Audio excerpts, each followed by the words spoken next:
আসসালামু আলাইকুম, welcome to my channel Nupur's cooking. আজ আমি আপনাদের তৈরি করে দেখাবো বাঙ্গির জুস। বাঙ্গি কিন্তু এমনি এমনি খেতে ততটাও ভালো লাগে না।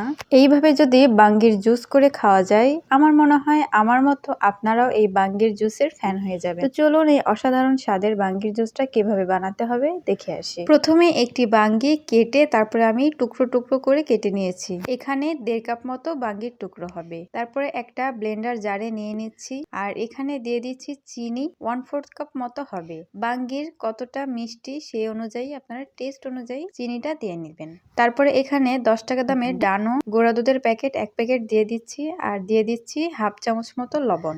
আর এইবার 1/2 কাপ মতো পানি দিয়ে তারপরে ভালো করে ব্লেন্ড করে নিচ্ছি। এখানে কতটা ঘন জুস রাখবেন সেই অনুযায়ী পানিটা ইউজ করবেন। এখানে কিন্তু আমি ফ্রিজে ঠান্ডা পানি দিয়েছি, তাই আলাদা করে আর বরফের টুকরো দেইনি। তবে আপনারা বেশি ঠান্ডা খেতে চাইলে এখানে কয়েকটি বরফের টুকরাও দিতে পারেন। তারপরেই এই বাঙ্গির জুসটা আমি সার্ভ করে নিচ্ছি, আর তারপরে উপরে 2টা পুদিনা পাতা দিয়ে ডেকোরেশন করে নিচ্ছি।